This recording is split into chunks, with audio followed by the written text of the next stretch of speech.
Absorption और chemical absorption, ठीक है, उसका हमने डिफरेंसेस देखे थे। उसके बाद फैक्टर अफेक्टिंग हमने देखा था।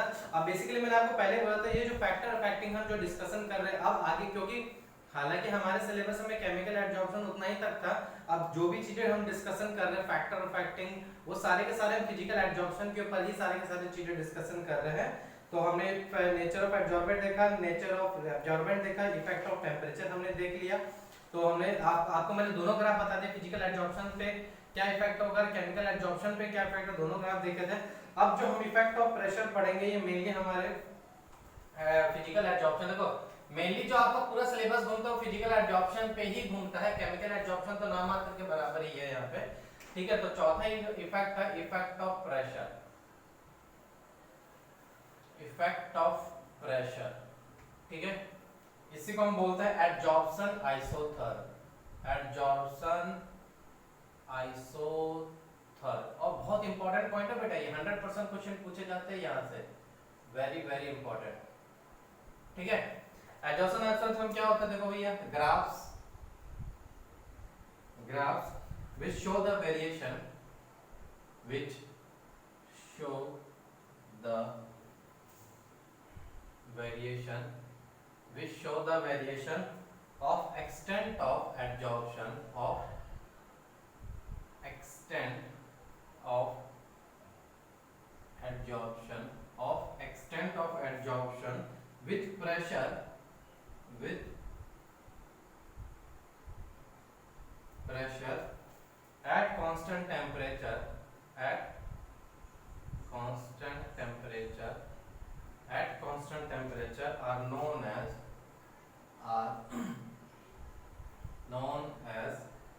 absorption isotherm, absorption isotherm। Basically जो एक्सपेरिमेंटली पाया गया कि जो एट कांस्टेंट टेम्परेचर पे एक्सटेंट ऑफ एब्जॉर्प्शन होता है वो डायरेक्टली प्रोपोर्शनल टू क्या होता है, प्रेशर होता है, ठीक है। तो जैसे अगर मैं बात करूं x/m जो है वो p के रिस्पेक्ट में कुछ इस तरीके से होगा एट कांस्टेंट टेम्परेचर पे, ठीक है। कभी कभी आपसे क्वेश्चन इस तरीके से पूछ सकता है कि मान लो आपको ग्राफ ऐसा दे दे, x/m है और p है t1 t2 t3, इसे बोलेगा क्योंकि देखो ये चीजें जो हो रही है फिजिकल एब्जॉर्प्शन के लिए, ये चीजें हम केमिकल एब्जॉर्प्शन के लिए नहीं लगा सकते। Effect of pressure chemical bond पे कोई नहीं होता, ठीक है। इसलिए यहाँ पे जो होगा जो इफेक्ट ऑफ प्रेशर पढ़ रहे पूरे फिजिकल एब्जॉर्प्शन के लिए पढ़ रहे, तो एक्सपेरिमेंटली, दिस इज एक्सपेरिमेंटली, ठीक है। ऐसा पाया गया कि एक्सटेंट ऑफ एब्जॉर्प्शन जो होता है वो डायरेक्टली प्रोपोर्शनल टू प्रेशर होता है, तो उसका जो ग्राफ होगा उस तरीके से होगा एट कांस्टेंट टेम्परेचर। तो अगर मैं डिफरेंट वेरिएशन देखूं तो डिफरेंट मुझे टेम्परेचर पे डिफरेंट वेरिएशन मिलेंगे। तो अगर मैं बात करूं T1 T2 T3 पे कौन सा ग्राफ सबसे ज्यादा होगा, तो अगर मैं एट कांस्टेंट प्रेशर की बात करूं, जैसे कि मैंने स्ट्रेट लाइन ड्रॉ करी और यहाँ पे देखो T1 टेम्परेचर का जो एक्सटेंट है वो ज्यादा है, फिजिकल एब्जॉर्प्शन यहाँ पे ज्यादा है, T2 पे थोड़ा कम है, T3 पे उससे भी कम है, ठीक है। इसका मतलब ये होगा कि T3 पे सबसे कम है तो इसका मतलब T3 का टेम्परेचर सबसे ज्यादा होगा, उसके बाद T2 का और उसके बाद T1 का होगा। क्यों?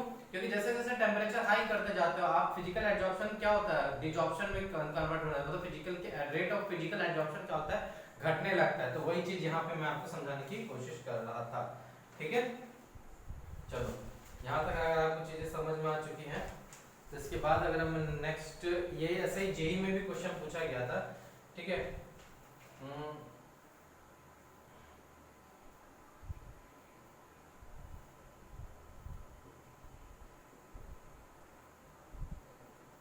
ठीक है, उन्होंने बस ऐसा पता रेट ऑफ एब्जॉर्प्शन कहाँ ज्यादा होगा, तो ऑब्वियस बात है 200 केल्विन पे रेट ऑफ एब्जॉर्प्शन क्या होगा, ज्यादा होगा। ग्राफ एक ऐसा भी है, जैसा ऐसा भी पूछा जा सकता है कि x/m, ठीक है, वर्सेस टेम्परेचर का। तो हमने कल देखा था वर्सेस टेम्परेचर में कुछ ग्राफ इस तरीके से आता है, ठीक है। आपको याद होगा ये ग्राफ कुछ इस तरीके से आता होगा, ठीक है। ये ग्राफ कुछ इस तरीके से आता है x/m, तो ये हो जाएगा मेरा P2 और ये हो जाएगा मेरा P1, ठीक है। तो अगेन स्ट्रेट लाइन खींचिए, देखिए यहाँ पे, ठीक है। तो मैं P1 P2 की बात करूँ तो कौन सा ज्यादा होगा, तो याद है आपको अभी मैंने बताया कि x/m is directly proportional to pressure, इसका मतलब P2 is greater than P1, क्योंकि इस प्रेशर पे एक्सटेंट ऑफ एडजॉर्प्शन ज्यादा है तो ऑब्वियस बात है प्रेशर भी ये क्या होगा, ज्यादा होगा। इसी बेसिस पे दो साइंटिस्ट ने इस पे रिसर्च किया, फिजिकल एडजॉर्प्शन के लिए उन्होंने रिसर्च किया और उन्होंने एक कॉन्सेप्ट बनाया जिसका नाम था फ्रेंडुलिच एडजॉर्प्शन। उन्होंने स्टडी किया इस चीज को, एडजॉर्प्शन आइसोथर्म को, और उसने अपना नाम दे दिया फ्रेंडुलिच एडजॉर्प्शन आइसोथर्म। उन्होंने क्या देखा कि x by m is directly proportional to p का पावर 1 by n। फ्रेंडुलिच ने ये देखा, ठीक है। लेकिन ये तब वैलिड होगा जब कोई एडजॉर्बेंट मोनोलेयर फॉर्म करता है एडजॉर्बेंट के ऊपर, ठीक है। तो ये जो उसने था ये एक्सपेरिमेंटली किया था, वेयर n 0 से बड़ा होगा, n क्या होगा, n जो होगा वो ग्रेटर देन इक्वल टू 1 होगा, और जबकि 0 से लेकर 1 by n की वैल्यू 1 के बीच में रहेगी, 0 नहीं होगा, ठीक है। मोस्ट प्रोबेबली ये वैल्यू 0 से लेकर 0.5 के बीच में ही रहता है, सॉरी 0.1 से 0.5 के बीच में ही रहता है मोस्ट प्रोबेबली। बट अगर n greater than equal to 1 है तो इसका मतलब ये है कि 1 by n होगा, 0 से बड़ा होगा, 1 से क्या होगा, छोटा होगा, ठीक है। तो मैं लिख देता हूं कि ये जो था इसमें कुछ कंडीशन थी, ठीक है। ये कंडीशन क्या थी, फ्रेंडुलिच ने ये माना था कि ये ओबेट तभी हो सकता है कि ओबेट when adsorbate forms a single or monolayer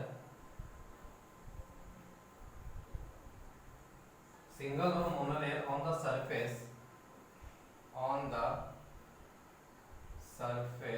of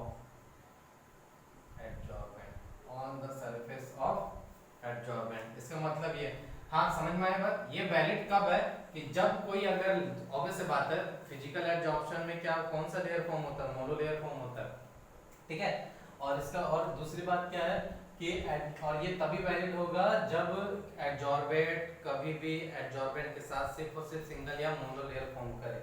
अगर यहाँ प्रोपोर्शनलिटी साइन हटाता हूँ तो x by m क्या होगा, k into p का power 1 by n, k into p का पावर 1 by n हो जाए, ठीक है। जबकि where k and n, where k, देखो ये भी कांस्टेंट और ये भी कांस्टेंट, ठीक है। where k and n are constant, where k and n are constant which depends on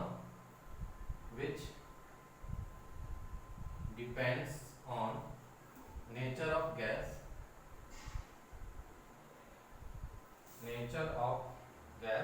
which depends on nature of gas, solid and temperature, ठीक है।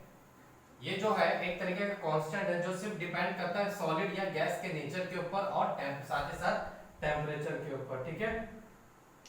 एक्सपेरिमेंटली और उन्होंने क्या देखा, देखो एक्सपेरिमेंटली, ठीक है, ये सारी की सारी चीजें एक्सपेरिमेंटली है, ठीक है। ये ऐसा मत सोचिए कि मैं अपने मन से बता रही, जो फ्रेंडलिच ने ऑब्जर्वेशन किया था वही चीज मैं आपको बता रहा हूँ, ठीक है। एक्सपेरिमेंटली अब उन्होंने क्या किया कि उन्होंने लॉगरिदम दोनों तरफ लिया, ठीक है। तो वो क्या करते हैं, लॉगरिदम का प्लॉट करते हैं, यहाँ पे ग्राफ प्लॉट करते हैं। Basically experimentally they are found by plotting graph of experimentally they are found by plotting graph of log of x by m versus log of p, x by m versus log p। तो actually ये इनका concept कहां से है कि उन्होंने extent logarithm of extent of adsorption versus logarithm of pressure के बीच में उन्होंने ग्राफ एक्सटेंड किया, तो उन्हें बहुत सारी चीजें ऑब्जर्व करने को मिली, ठीक है। कैसे, जैसे समझो बात को, एक्सपेरिमेंटली उन्होंने ऐसा देखा, कैसे, फिर से समझा रहा हूं। एक्सपेरिमेंटली उन्होंने क्या किया कि लॉगरिदम का इन्होंने प्लॉटिंग किया, लॉगरिदम का ग्राफ प्लॉटिंग किया इसके और इसके बीच में। अब तो क्या क्या ऑब्जर्वेशन मिला, तो जैसे मेरा अगर दोनों तरफ लॉग ले लेता हूं तो log x by m is equal to log k p का पावर 1 by n, ठीक है। तो इसको मैं ऐसे लिख सकता हूं log k plus 1 by n log p। तो एक्चुअल में आपका जो इक्वेशन बना log x by m is equal to log k plus 1 by n log p। देखो एकमात्र यही फॉर्मूला है पूरे सरफेस केमिस्ट्री में जहां पे न्यूमेरिकल क्वेश्चन बनने के चांसेस होते हैं, जनरली बनते नहीं है, बट बन गया तो समझ लो यही सी पार्ट से जनरली क्वेश्चन आएगा। तो अगर मैं ग्राफ प्लॉट करूं log of x by m versus log p का, तो ये ग्राफ कुछ ऐसा आएगा और ये क्या है मेरा थीटा है, ये क्या है मेरा थीटा है। समझ में आया? चीजें कुछ ऑब्जर्व करने को मिली यहाँ पे, ठीक है। फ्रेंडोलिज ने और फिर स्टडी किया तो उसने और क्या क्या ऑब्जर्वेशन किया। देखो ये पूरा जो है ना, पूरे के पूरे जो फ्रेंडोलिज है, एक्चुअली एडजॉर्प्शन आइसोथर्म में दो एक्सपेरिमेंट थे। एक फ्रेंडोलिज एडजॉर्प्शन आइसोथर्म था, मतलब फ्रेंडोलिज नाम के साइंटिस्ट ने किया था, एक लैंगवेल नाम के साइंटिस्ट ने किया था, ठीक है। तो उन्होंने बेसिकली इफेक्ट ऑफ प्रेशर बताया एडजॉर्प्शन का। तो एक तो ये हुआ, उसने बताया कि भैया कि इफेक्ट ऑफ प्रेशर जो होता है वो 1/n क्यों होता है, ठीक है। अब उसने एक्चुअल में क्या ऑब्जर्वेशन किया, इस सब ग्राफ को प्लॉट करने के बाद, डिफरेंट डिफरेंट एक्सपेरिमेंट करने के बाद उसने पहला जो थीसिस बनाया कि भैया अगर x बाय m जो होता है डायरेक्टली प्रोपोर्शनल टू प्रेशर होता है n इक्वल टू 1, मतलब एट लो प्रेशर पे, एट लो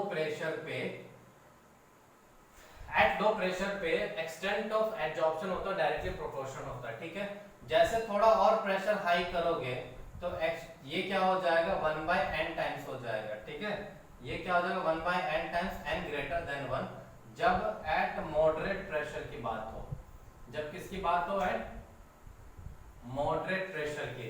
लेकिन अगर मैं बात करूं x by m is directly proportional to p का पावर 0, मतलब ये कब हो सकता है, एट हाई प्रेशर।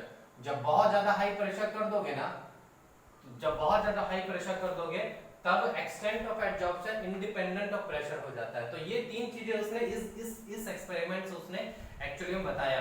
यही इसका सबसे बड़ा फेलियर होने का रीजन भी था, मतलब ये था कि फ्रेंडलिज एडजॉर्प्शन आइसोथर्म हाई प्रेशर पे कभी भी वैलिड नहीं होता है। आई बात समझ में?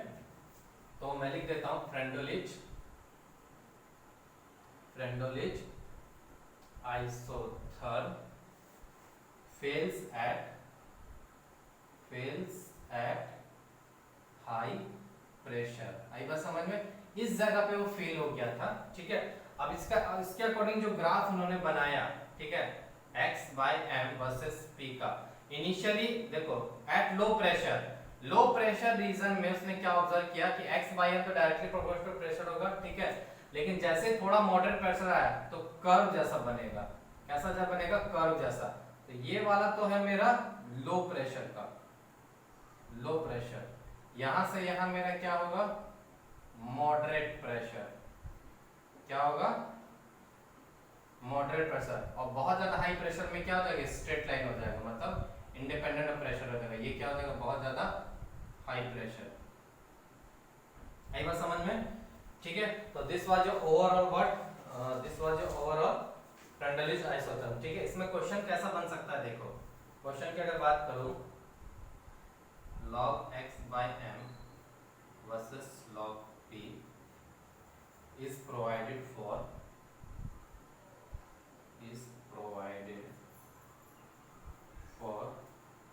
absorption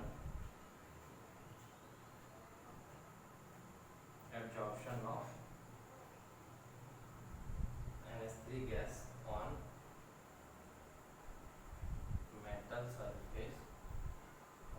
surface, ठीक है। ग्राफ कुछ इस तरीके से है, log x by m versus log p, ये थीटा बराबर 45 डिग्री है और यहाँ से यहाँ की वैल्यू है 0.3, ठीक है। ये कुछ इस तरीके से यहाँ से यहाँ वैल्यू इंटरसेप्ट 0.3 दिया और थीटा 45 दिया है, ठीक है। क्या बोल रहा है? Calculate weight of NH3 gas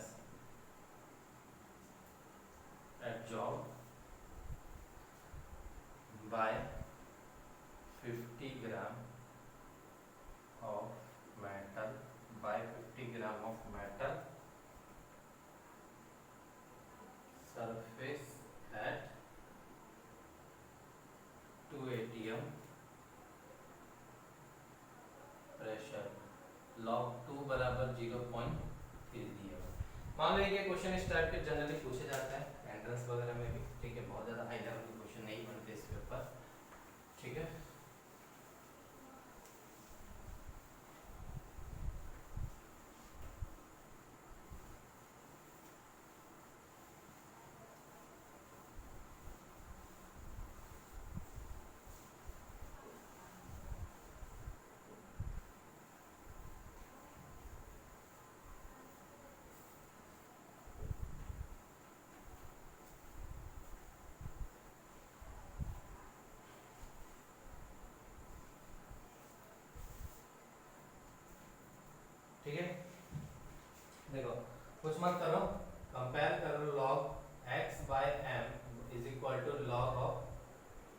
versus 1/n log of p। तो यहाँ पे log k का वैल्यू कितना हो जाएगा 0.3। क्या मैं इसको log 2 को लिख सकता हूँ? तो एंटी लॉग ले लो तो k बराबर कितना हो जाएगा 2 हो जाएगा ना। थीटा बराबर कितना है tan थीटा बराबर जो है वो दिया हुआ 45 degree, that's nothing but 1/n। तो n की वैल्यू कितनी हो जाएगी 1 हो जाएगी। ठीक है, अब अगेन आप क्या कर दो, इससे पुट कर दो ये value. Again x by m बराबर क्या हो जाएगा k into p का power 1/n, x by p का पावर 1/n। इसका मतलब उसने क्या दिया हुआ, मेटल सरफेस का वेट दिया हुआ कितना, मेटल सरफेस का वेट दिया हुआ 50 ग्राम, k की वैल्यू 2 हो जाएगी, प्रेशर 2 पे और 1/1, तो मतलब x की वैल्यू हो जाएगी 200 ग्राम। देख लो बहुत आसान सा क्वेश्चन है, चाहे आप इस पे पुट कर दो या डायरेक्ट इस फॉर्मूले पे भी पुट करके आंसर निकाल दें, choice is yours, that choice completely your, उससे मुझे कोई दिक्कत नहीं है, बट आंसर यहाँ इससे पुट करो तो जल्दी आंसर आ जाएगा। ठीक है, तो ये छोटे से क्वेश्चन ज्यादा से ज्यादा सब पूछे जा सकते हैं। ठीक है, तो ये ओवरऑल था आपका था फ्रेंडलिच एब्जॉर्प्शन। फ्रेंडलिच का ये माना था कि लो प्रेशर पे जो एक्सटेंट ऑफ एब्जॉर्प्शन होता है वो डायरेक्टली प्रोपोर्शनल टू प्रेशर होता है। जैसे जैसे आप थोड़ा प्रेशर बढ़ाते जाओगे, मतलब एक मॉडरेट प्रेशर के रेंज में एक्सटेंट ऑफ एब्जॉर्प्शन जो होता है बेटा वो ऑलमोस्ट इनवर्स रिलेशन शो करता है, मतलब कर्वेचर टाइप का।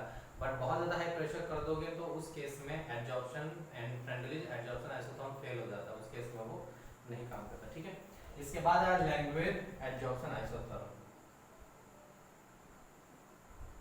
लैंग्वेज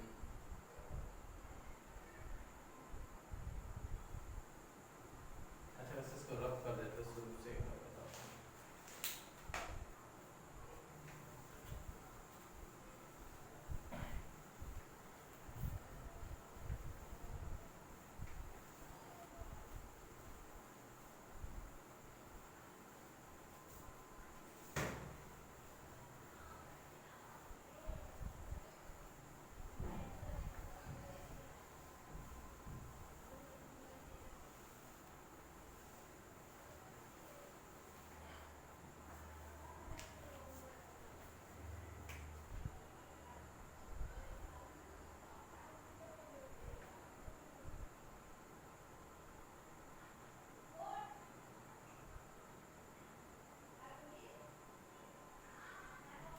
लैंग्वेज एब्जॉर्प्शन आइसोथर्म, ठीक है, ये 1916 में दिया था और फ्रेंडलिच ने 1909 में। मैंने क्या बोला, फ्रेंडलिच कहाँ कहाँ पे फेल हो गया था, हाई प्रेशर पे।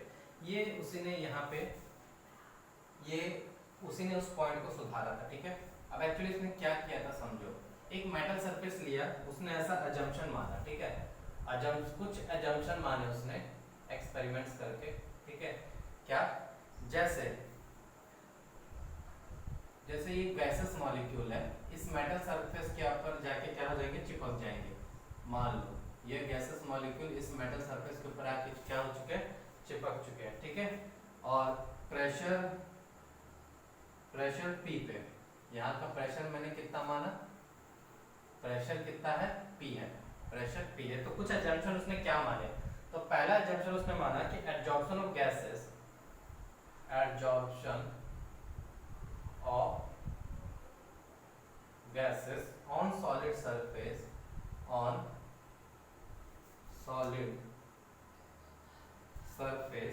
only occurs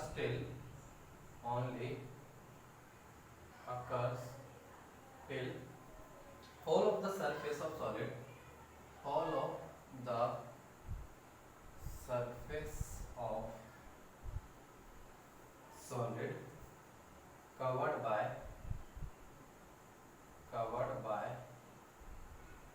uniform monolayer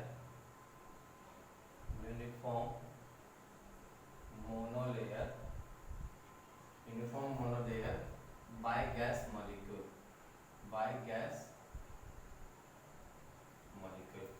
जैसे पहला जो एजम्पशन उसने माना था वो फ्रेंडलिच के जैसे माना था, क्योंकि फ्रेंडलिच भी ये मानता था कि फिजिकल एब्जॉर्प्शन में जनरली अगर कोई गैस एब्जॉर्ब हो रहा है सॉलिड सरफेस पे तो वो एक मोनोलेयर फॉर्म कर रहा है। ये भी वही है कि इसने भी यही माना कि absorption of gas solid surface पे तब तक होगा जब तक सरफेस ऑफ सॉलिड पूरा कवर नहीं हो जाता मोनोलेयर बाय गैस मॉलिक्यूल से। ठीक है, सेकंड एजम्पशन उसने क्या माना कि gases behave ideally, gases is behaving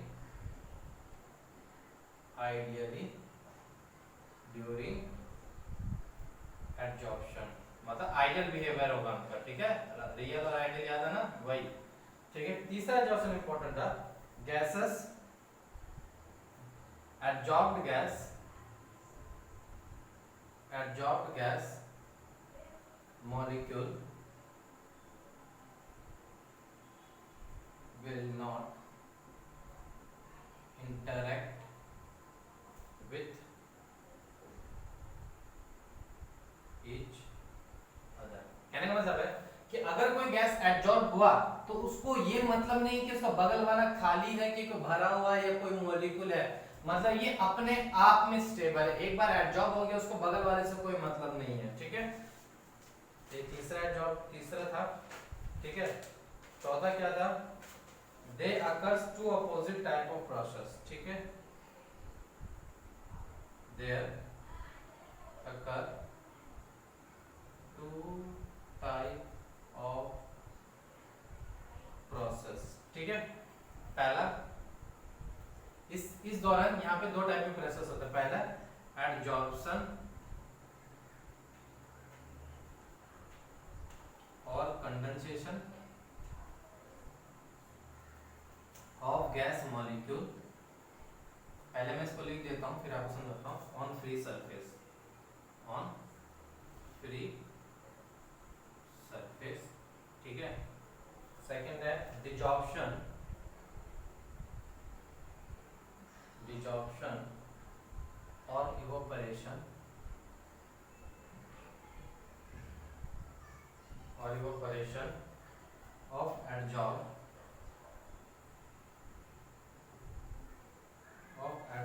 molecule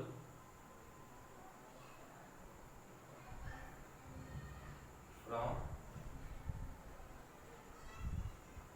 surface। देखो मैंने आपको पहले बोला था जो फ्रेंडली हो या लैंग्वेज हो, दोनों के दोनों ने स्टडी किया था फिजिकल एडजॉर्प्शन के ऊपर ही।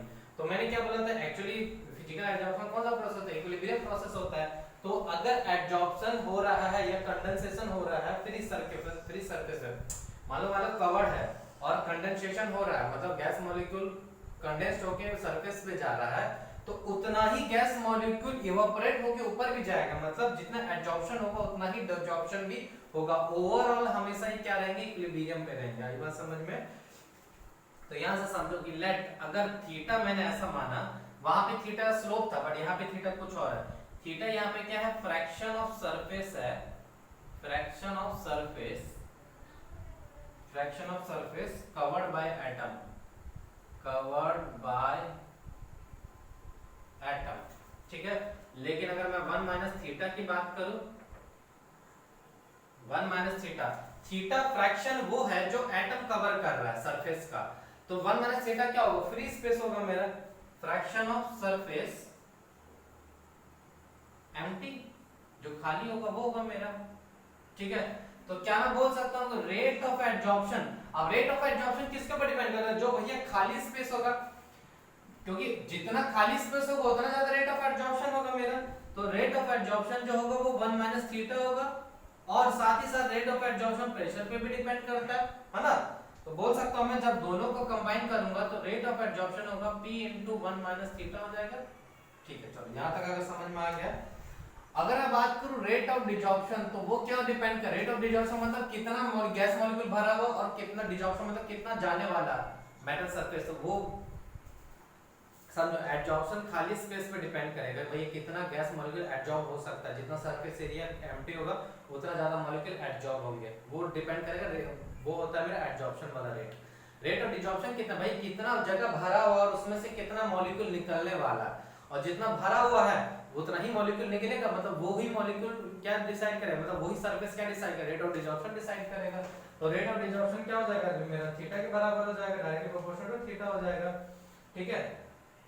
हाँ, तो अगर मैं दोनों की बात करूं, रेट ऑफ एडजॉर्प्शन जो होगा K into P1 minus theta हो जाएगा Ka, और रेट ऑफ डिजॉर्प्शन मैंने माना, रेट ऑफ डिजॉर्प्शन मैंने माना Kd into theta, proportionality sign हटाए तो अब समझो, मुझे पता है कि ये जो प्रोसेस होता है एट इक्विलिब्रियम पे होता है। At equilibrium rate of adsorption, क्योंकि देखो इनिशियली रेट ऑफ एडजॉर्प्शन बहुत स्पीड से होगा, मतलब रेट ऑफ एडजॉर्प्शन बहुत ज्यादा होगा, रेट ऑफ डिजॉर्प्शन ना के बराबर होगा। धीरे धीरे जब पूरा ऑलमोस्ट सरफेस कवर होते जाएगा तो रेट ऑफ एडजॉर्प्शन घटते जाएगा, रेट ऑफ डिजॉर्प्शन क्या होता जाएगा, बढ़ते जाएगा। तो एक सिचुएशन ऐसा आ जाएगा rate of adsorption rate of desorption क्या हो जाएगा, बराबर हो जाएगा। मतलब k into p1 minus theta is equal to क्या हो जाएगा, kd into थीटा के बराबर हो जाएगा। ठीक है, तो मैं अगर इसकी बात करूं तो k into p minus k into p into theta बराबर kd into थीटा। तो k into p बराबर क्या हो जाएगा, थीटा कॉमन ले लो तो क्या हो जाएगा, kd plus k into p। तो थीटा बराबर मेरे लिए यहाँ पे क्या हो गया, k into p by kd plus k into p।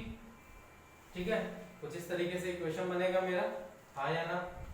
ठीक है, और अगर मान लो ऊपर नीचे मैंने kd से डिवाइड कर दिया, ऊपर नीचे मैंने क्या किया, kd से डिवाइड किया, तो k by kd, rate constant है ये डिजॉर्प्शन का, k मतलब रेट कांस्टेंट है एडजॉर्प्शन का, p by kd plus k by kd into p। तो ये एक नया कांस्टेंट जनरेट करेगा, तो ये k मान लेता हूं into p by 1 plus k into p। क्या ये आपको इक्वेशन देखा नहीं लग रहा, रेट ऑफ केमिकल काइनेटिक्स में भी हमने ऐसा इक्वेशन देखा था, याद है आपको? ओके चलो, याद है तो अच्छी बात है। और दूसरा क्या पता, देखो मुझे पता है एक्सटेंट ऑफ एडजॉर्प्शन वो डिपेंड करेगा थीटा के ऊपर कि भैया कितना एडजॉर्ब हुआ है, वही मेरा एक्सटेंट ऑफ एडजॉर्प्शन बताएगा। ठीक है, और इसमें भी अगर मैं प्रोपोर्शनल साइन हटाऊं तो x by m is equal to क्या होगा, k डैश इनटू थीटा हो जाएगा। ठीक है, k डैश इनटू थीटा। अब थीटा बराबर अब क्या मैं लिख सकता हूं, x by m is equal to k dash, theta की वैल्यू क्या हो जाएगी, k into p by 1 plus kp। देखो जिसको समझ में नहीं आता ऐसे समझो, x by extent of adsorption कौन बताएगा भाई, कितना एटम मेरा कवर हो चुका है सरफेस पे, वही तो एक्सटेंट ऑफ एडजॉर्प्शन बताएगा मुझे। तो मतलब x by m directly proportional to theta, x तो प्रोपोर्शनलिटी साइन हटाया तो k डैश आया, कोई नया कांस्टेंट आया, और वही थीटा का वैल्यू मैंने पुट कर दिया यहाँ पे। तो x बाय m की जो वैल्यू आ रही है, x बाय m की वैल्यू आएगी k dash into kp by 1 plus kp। ठीक है, तो k dash into k again अपने आप में कांस्टेंट है तो ap मान लिया, प्लस k एक कांस्टेंट है तो bp मान लिया। तो एक्चुअल में जो फॉर्मूला बना x बाय m बराबर ap बाय 1 प्लस bp, ये दोनों के दोनों मेरे क्या है, कांस्टेंट है, दोनों के दोनों क्या है मेरे, कांस्टेंट है। ठीक है,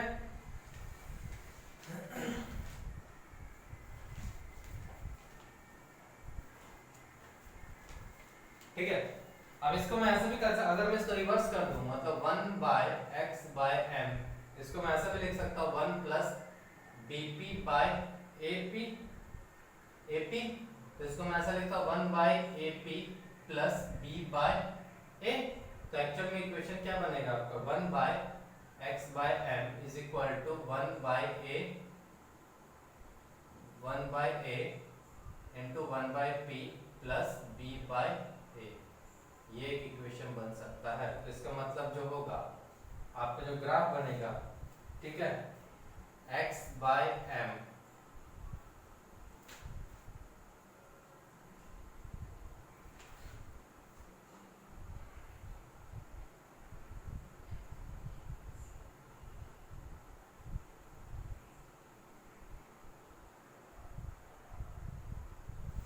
x by m versus 1 by p का ग्राफ ये कुछ ऐसा रहेगा, कैसा रहेगा, ऐसा x by m versus 1 by p का ग्राफ रहेगा, कुछ ऐसा रहेगा। ठीक है, तो यहाँ पे ये जो थीटा हो जाएगा और ये वैल्यू क्या हो जाएगी, b बाय a हो जाएगी। ठीक है, तो this was your overall adsorption, यहाँ पे आपका एडजॉर्प्शन क्या हो चुका है, खत्म हो चुका है। ठीक है,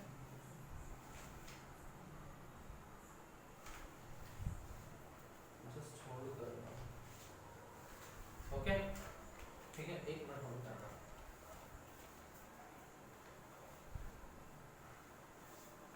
ठीक है, चलो नेक्स्ट टॉपिक हम अपना चालू करते हैं, कैटालिसिस।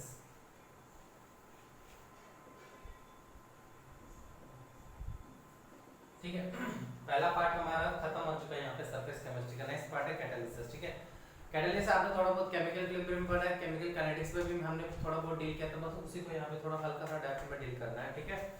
देखो कैटालिसिस का आइडिया कहाँ से आया था, देखो तो ये आपने एक वेल नोन रिएक्शन पढ़ी होगी KClO3 जो मैंने बहुत बार बताई है, ठीक है। इसको हीट करने पर आपको KCl twice of KCl plus thrice of O2 मिलता है, बराबर। ये जनरली जब आप ये रिएक्शन साइंटिस्ट ने कराया तो नॉर्मली 200 से 400 डिग्री सेल्सियस पे चला गया नॉर्मली विदाउट कैटलिस्ट, ठीक है, विदाउट कैटलिस्ट। बाद में एक साइंटिस्ट ने क्या किया, गलती से MnO2 इसके अंदर डल गया, गलती से MnO2 डल गया, तब ये जो टेम्परेचर हो गया, मतलब ये रिएक्शन प्रोसीड होगा 200 से 300 के बीच में, मतलब कोई फॉरेन एटम डालने के बाद, फॉरेन एलिमेंट डालने के बाद या फॉरेन कंपाउंड डालने के बाद, उस समय साइंटिस्ट को कैटलिस्ट का कोई आइडिया नहीं था, तो उन्होंने ऑब्जर्व किया भैया कोई फॉरेन कंपाउंड डालने के बाद ये तो रिएक्शन कम टेम्परेचर पे ही ऑब्जर्व हो जा रहा है, ठीक है। और इस तरीके से यहाँ पे उन्होंने इस वर्ड का नाम दिया कैटलिस्ट, जो फॉरेन एटम डालने से, ठीक है, फॉरेन एटम डालने से मतलब फॉरेन एलिमेंट डालने से अगर आपका reaction rate of reaction fast हो रहा है, इसका मतलब वो सब्सटेंस कैटलिस्ट होगा। ये बर्जेलियस ने दिया था, किस ये कॉन्सेप्ट किसने दिया था, बर्जेलियस ने दिया था 1835, ऑलमोस्ट 182 साल पहले, ठीक है। तो दो साइंटिस्ट ने डिफरेंट एक्सपेरिमेंट करके अपने अपने थ्योरी दिया था कैटलिस्ट के बारे में, तो एक एक चीज को हम लिखेंगे, ठीक है। तो बर्जेलियस ने जब देखा कि MnO2 डालने के बाद रेट ऑफ रिएक्शन इंक्रीज कर गया, तो भैया बोले, फिर उसने बोला कि भैया कैटलिस्ट मेरा वो सब्सटेंस है जिससे मेरा रेट ऑफ रिएक्शन क्या जाता है, बढ़ जाता है, ठीक है। तो मैं लिख देता हूं definition, substance which can increase, substance which can increase rate of chemical reaction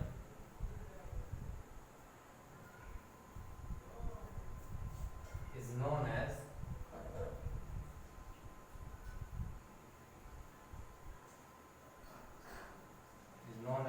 catalyst, and the phenomenon, देखो सब्सटेंस जो रेट बढ़ाता है वो केमिकल रिएक्शन का वो कैटलिस्ट होता है, कैटालिसिस अलग होता है, दोनों चीजें अलग अलग, कैटलिस्ट अलग हो, कैटालिसिस अलग है, ठीक है। And the phenomenon of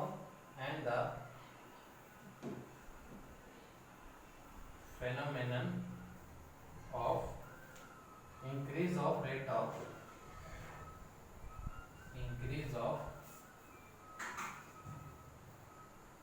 of phenomenon of increase of rate of reaction, phenomenon of increase of rate of reaction on addition of catalyst,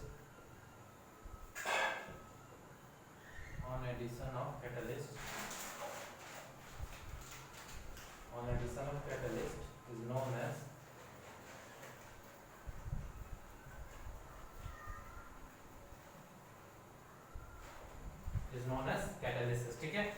The phenomenon of increase of rate of reaction, इस process को क्या बोलते हैं, catalyst के डालने पर, किसी reaction में कैटलिस्ट डालने पर जो रेट ऑफ रिएक्शन बढ़ा देता है उस प्रोसेस को हम कैटालिसिस कहते हैं, ठीक है। उसके बाद भाई साहब आए हमारे ऑसवाल्ड सर, ठीक है।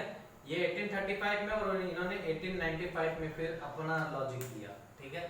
क्या था भाई ऑसवाल्ड भाई साहब का, ये भी हम देख लेते हैं।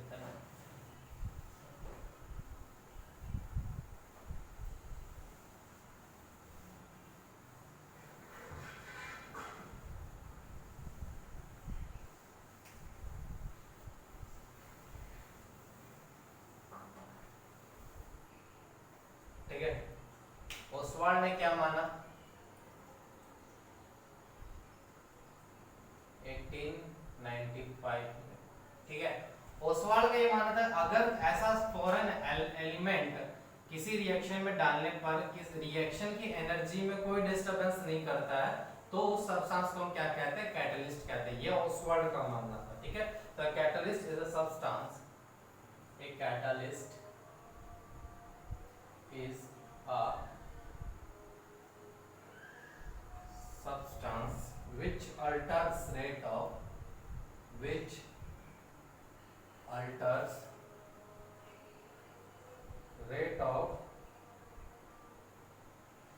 reaction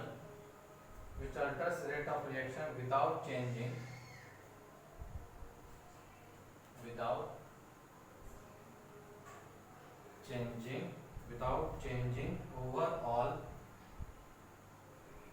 overall energetics of reaction, energetics of reaction, overall energetics of reaction, ठीक है। तो ये उसका मानना था, ठीक है। अब इसमें दो एक पॉइंट आता हूं, homogeneous and heterogeneous catalyst, homogeneous and heterogeneous catalyst. क्या होता है होमोजेनियस एंड हेट्रोजीनियस?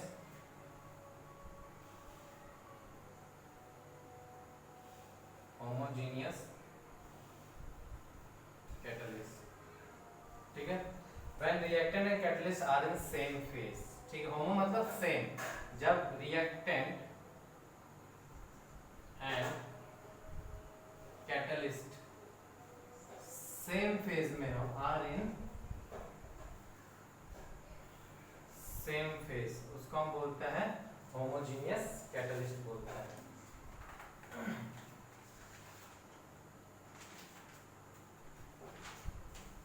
ठीक है। इसके वेल नोन एग्जांपल जो है, ठीक है, twice of SO2 gas plus O2 gas, ठीक है, twice of SO3 gas form करता है, ठीक है। इसको हम लेड चैम्बर प्रोसेस बोलते हैं। क्या बोलते हैं? लेड चैम्बर प्रोसेस, ठीक है। इस प्रोसेस में NO as a catalyst use किया जाता है, तो वो भी गैसेस फॉर्म है, ठीक है। ये पहला एग्जांपल वेल नोन है। दूसरा है एसिडिक हाइड्रोलिसिस ऑफ ईस्टर, ठीक है। CH3 COO C2H5H liquid H2O liquid, ठीक है। यहाँ पे कैटलिस्ट हो कोई एसिड होता है, वो भी लिक्विड में ही होता है, तो ये क्या देता है? CH3 COOH liquid plus C2H5OH liquid, ठीक है। सेकेंड है आपका heterogeneous,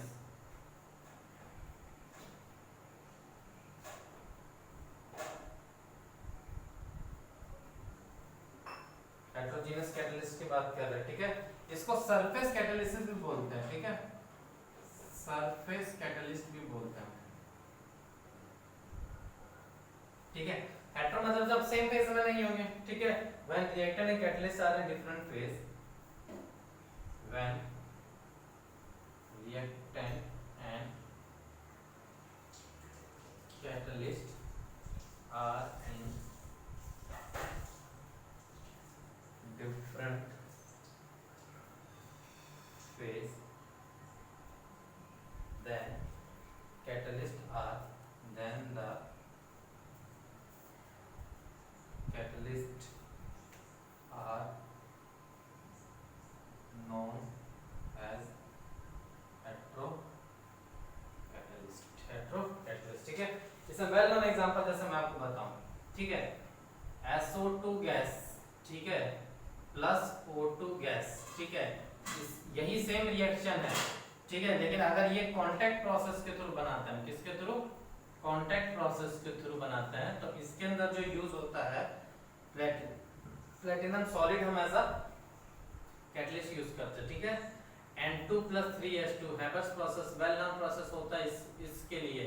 N2 gas plus 3H2 gas तो ट्वाइस ऑफ NH3 गैस, इसको हम बोलते हैं हैबर्स प्रोसेस। क्या बोलते हैं हम इसको? हैबर्स प्रोसेस बोलते हैं, ठीक है। यहाँ पे iron solid as a catalyst use किया जाता है, iron solid as a catalyst क्या करते हैं हम लोग? यूज करते हैं, ठीक है। देखो ये वो गैसेस फॉर्म में और ये सॉलिड फॉर्म में, ठीक है। तो अमोनिया कहाँ टर्न होगा आपको? आयरन के सरफेस के ऊपर अमोनिया फ्रेंड होता है, इसलिए इसको सरफेस कैटलिस्ट भी बोलते हैं एक तरीके का, ठीक है। तीसरा वेल नोन एग्जांपल है 4NH3 gas plus 6O2 gas tends to give platinum solid, ठीक है, 4NO गैस प्लस 6H2O, ठीक है। इसको ऑसवाल्ड प्रोसेस बोलते हैं। क्या बोलते हैं? ऑसवाल्ड। ये वेल नोन एग्जांपल है, होने में बहुत सारे हो सकते हैं, बट ये वेल नोन एग्जांपल है जो आपको याद रखने पड़ेंगे हमेशा, ठीक है। नेक्स्ट है आपका vegetable oil plus H2 gas, ठीक है, प्लेटिनम यूज करते हैं तो वेजिटेबल घी देता है। ये क्या देता है? वेजिटेबल घी, ये एक अपने आप में वेल नोन एग्जांपल है, ठीक है। तो ये आपका बेसिकली एग्जांपल है हेटेरोजेनस कैटालिसिस के, ठीक है। अब बात करते हैं different type of catalysis, different type of catalysis, different type of catalysis, ठीक है। पहला आता है आपका पॉजिटिव कैटालिसिस, पॉजिटिव कैटालिसिस, ठीक है। नाम से समझ में आ रहा है कि जो रेट ऑफ रिएक्शन को इंक्रीज करता है, ठीक है, तो उसको हम क्या बोलते हैं, पॉजिटिव कैटालिसिस। एक बात याद रखना, एनसीईआरटी में कैटलिस्ट का मतलब ही वहां पे सिर्फ पॉजिटिव कैटालिस्ट होगा। ऑब्वियसली अगर पॉजिटिव कैटालिसिस है तो नेगेटिव कैटालिस्ट भी होगा। मंजे ये कि जब एनसीईआरटी में जो कैटलिस्ट हमने यूज किया, इसका मतलब वो रेट ऑफ रिएक्शन को इंक्रीज ही करेगा, नेगेटिव अलग चीज होता है, ठीक है। नेगेटिव के लिए हम वर्ड इनहिबिटर यूज करते हैं, क्या यूज करते हैं, इनहिबिटर, ठीक है। कैटलिस्ट विच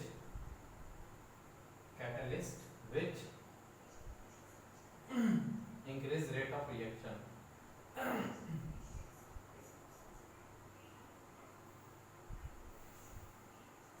ठीक है।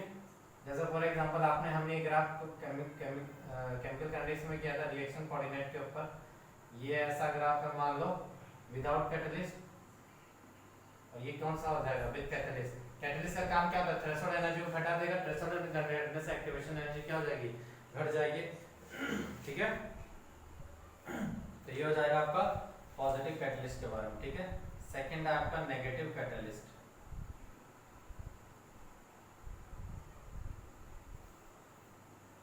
नेगेटिव कैटलिस्ट क्या, जो रिएक्शन की रेट ऑफ रिएक्शन को क्या कर देता है, घटा देता है, ठीक है। तो catalyst which catalytic action, sorry,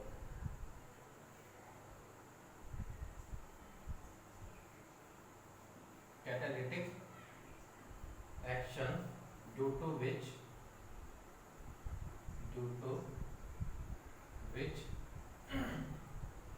rate of reaction decreases is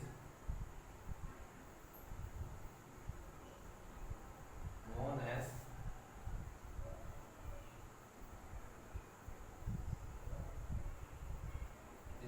negative catalyst, ठीक है। याद रखना नेगेटिव कैटलिस्ट को सिर्फ इनहिबिटर बोला जाता है, ठीक है। अपने मन से अगर कैटलिस्ट दिया हुआ है इसका मतलब वो पॉजिटिव कैटलिस्ट ही होगा। नेगेटिव कैटलिस्ट के लिए हम इनहिबिटर यूज करते हैं, मतलब ये वर्ड यूज करते हैं, इनहिबिटर वर्ड यूज करते हैं, ठीक है।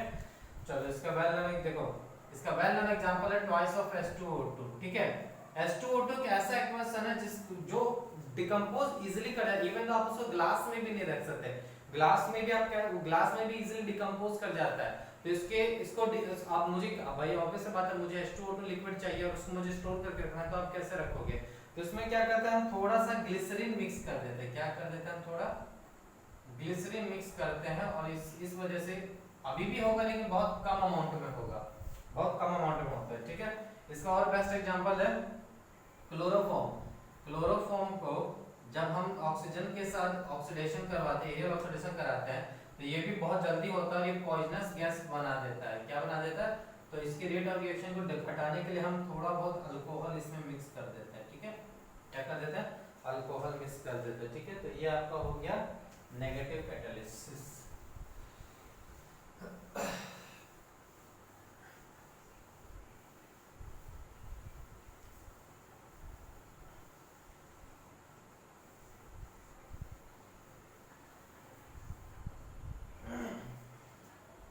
थर्ड है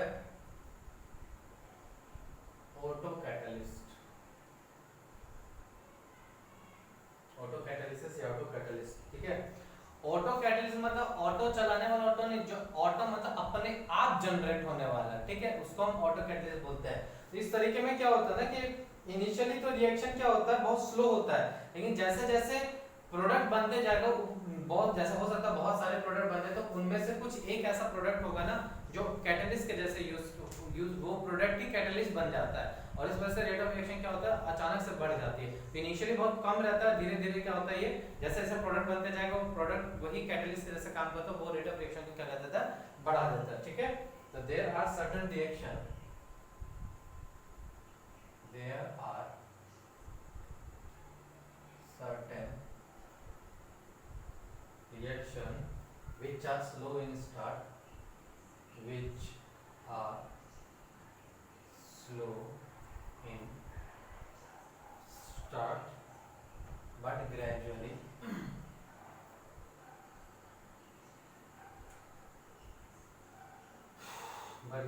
their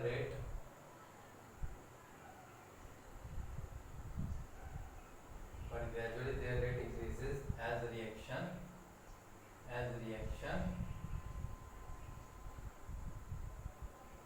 proceed. ठीक है, ठीक है। इसकी डेफिनेशन है reaction in which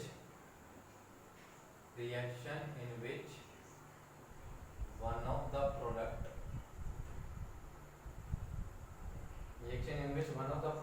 act as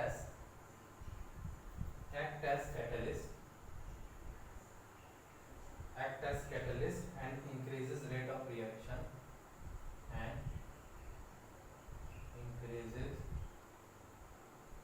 rate of reaction are known as auto catalyst। इसी को हम क्या बोलते हैं, ऑटो कैटलिस्ट बोलते हैं। जैसे इसका पहला एग्जांपल है कि MnO4 को जब हम H2C2O4 के साथ रिएक्ट कराते हैं, ठीक है, वो भी किसमें, एसिडिक मीडियम में, ठीक है। तो यहाँ पे Mn+2 बनता है और CO2 बनता है। बहुत सारे जो भी पोटेशियम के प्रोडक्ट होंगे उनमें से Mn+2 अपने आप किसके जैसे बिहेव करता है, कैटलिस्ट के जैसे बिहेव करता है। ये वेल नोन एग्जांपल है। दूसरा वेल नोन एग्जांपल है जैसे CH3, ये एसिडिक हाइड्रोलिसिस ऑफ एस्टर, ठीक है।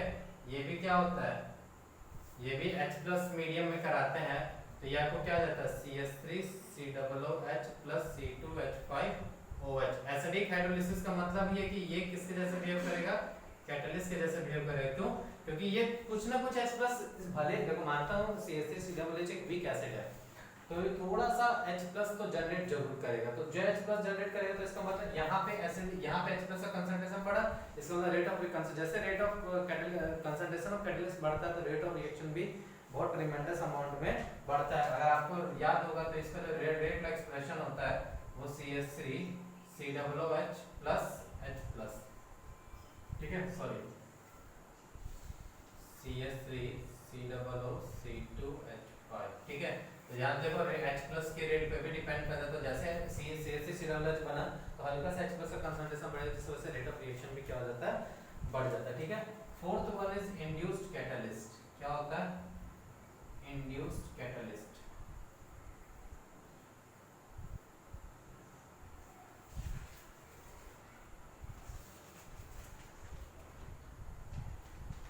ठीक है, इंड्यूस्ड कैटलिस्ट की बात करता हूं मैं। इंड्यूस्ड कैटलिस्ट का मतलब जैसे समझो, एक इसका एक बेस्ट एग्जांपल देके मैं समझाऊं कि जैसे सपोज कर आपको मूवी जाना है, ठीक है, लेकिन आप चाहते हो यार मैं पैसे खर्च नहीं करूं, कोई मुझे दिखा दे वो सही होगा। तो हम मान लो कोई अचानक से फिर आपको कोई दोस्त आता है कि चल भाई मूवी देखते हैं, तो आप उसके साथ चलोगे। वो तो आप बोलोगे कंडीशन है भाई वो पैसे नहीं हो रहा है, तो वो बोलेगा चल ठीक है मैं देता हूँ पैसे, तो चल मेरे साथ सिर्फ चल। तो आपका काम भी हो गया, आपको कुछ करने की जरूरत भी नहीं पड़ी, ना आपके पैसे खर्च हुए और मूवी भी देख ली। उसी तरीके से एक ऐसा रिएक्शन जो अपने आप होना नहीं चाहता लेकिन दूसरे रिएक्शन के इंड्यूस की वजह से वो हो जाता है, मतलब दूसरे रिएक्शन के कैटलिस्ट की वजह से वो अपने आप हो जाता है, उसको हम बोलते हैं इंड्यूस कैटलिस्ट बोलते हैं, ठीक है। When a, तो मैं लिख देता हूँ, when a chemical reaction induce other reaction, when a chemical reaction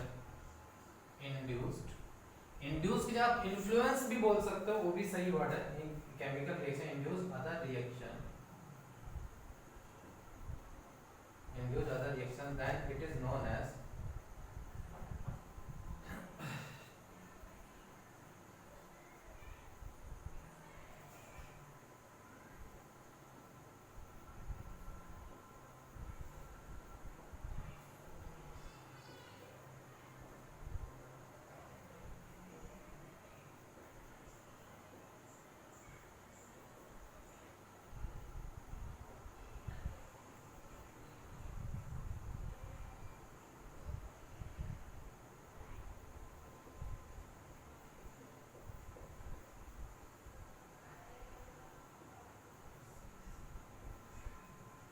इसका एक सबसे बेस्ट वेल एग्जांपल है कि Na2SO3 अगर आप एरियल ऑक्सीडेशन कराओगे तो ऑटोमेटिकली वो सल्फेट में कन्वर्ट हो जाएगा, लेकिन आर्सेनिक सोडियम आर्सेनिक ऑक्साइड को जब आप कराते हो तो ये अपने आप एरियल ऑक्सीडेशन नहीं होता है, ठीक है, इसको करवाना पड़ता है। लेकिन आप इन दोनों रिएक्शन का मिक्सचर लोगे ना तो ऑटोमेटिकली क्या हो जाता है, ये रिएक्शन ऑटोमेटिकली ये क्या हो जाता है, ये ऑक्सीडेशन हो जाता है, ठीक है। और जब रिएक्शन का मिक्सचर लोगे तो इसके इन्फ्लुएंस की वजह से इसका भी ऑक्सीडेशन हो जाता है। ये एकमात्र एक ही एग्जांपल है इसका इंड्यूस्ड कैटलिस्ट का, ठीक है।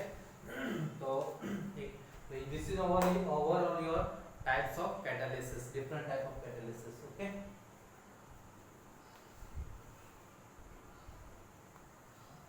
ठीक है, नाउ नेक्स्ट टर्मिनोलॉजी हम पढ़ते हैं।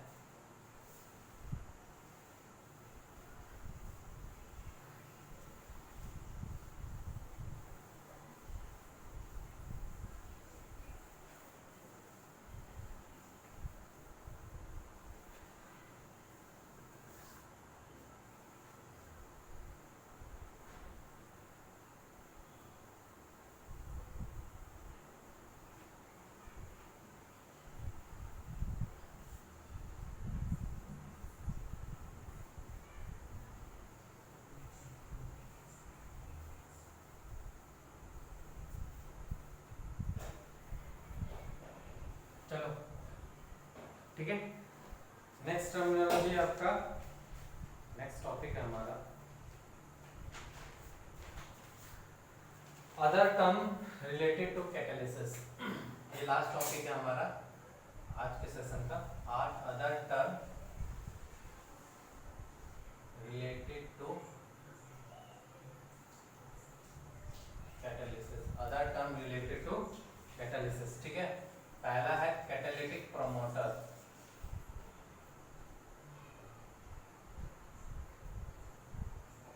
और प्रोमोटर, ठीक है।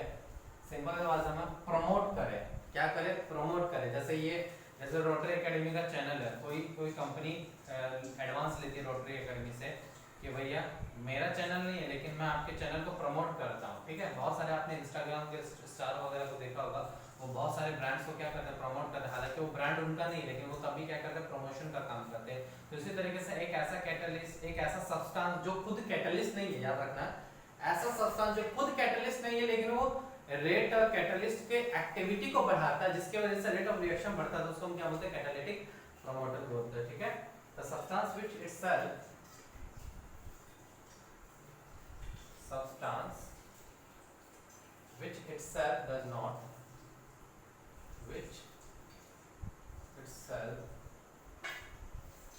does not act as catalyst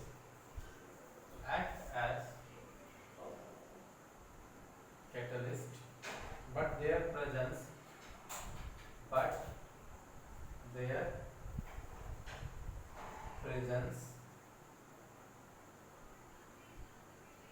increase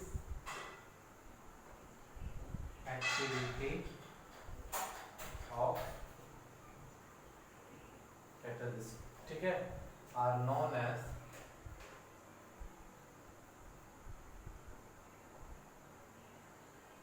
promoter बोलते हैं, ठीक है।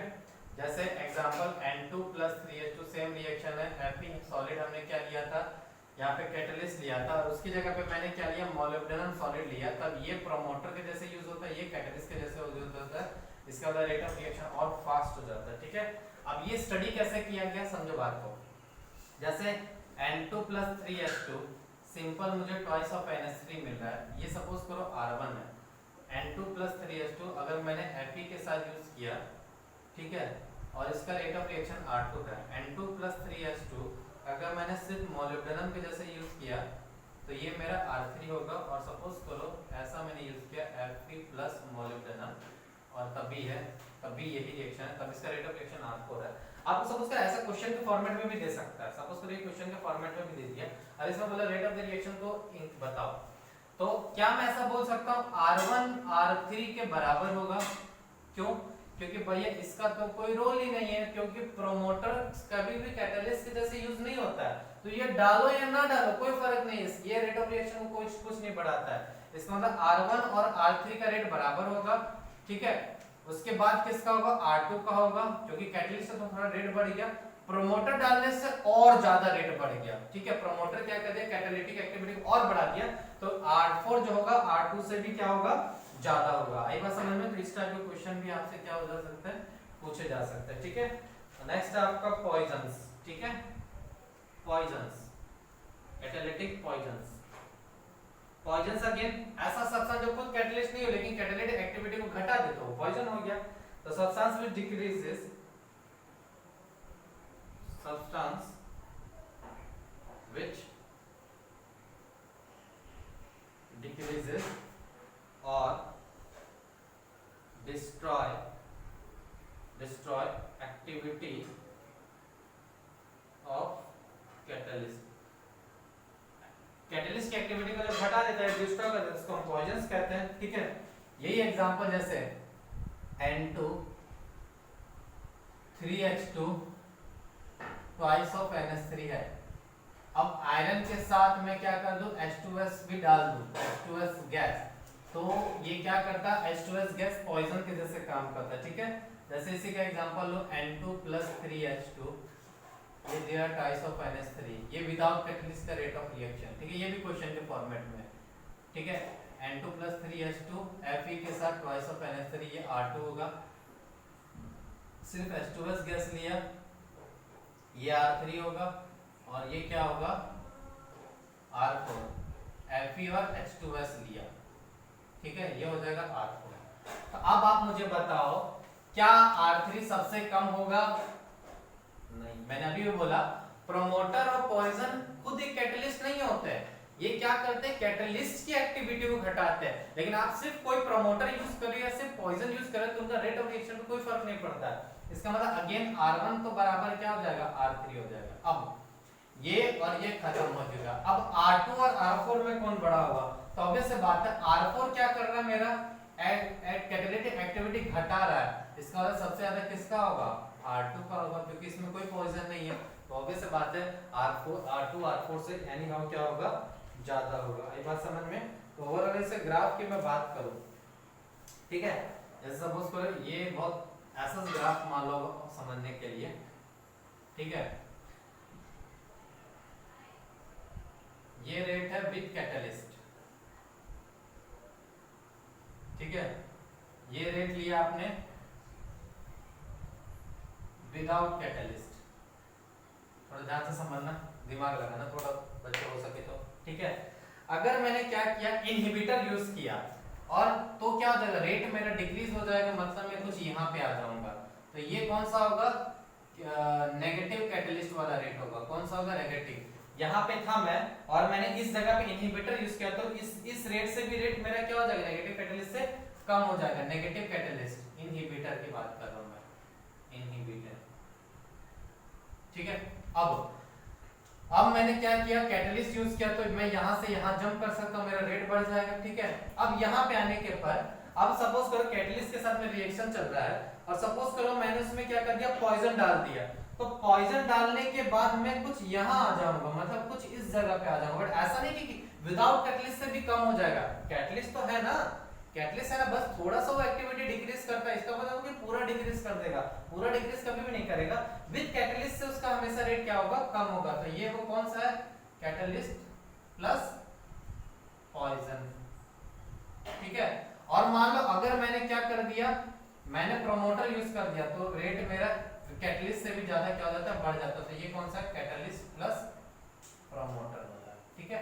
तो this was overall your graph. I hope आपको यहाँ तक सारी चीजें समझ में आएंगे।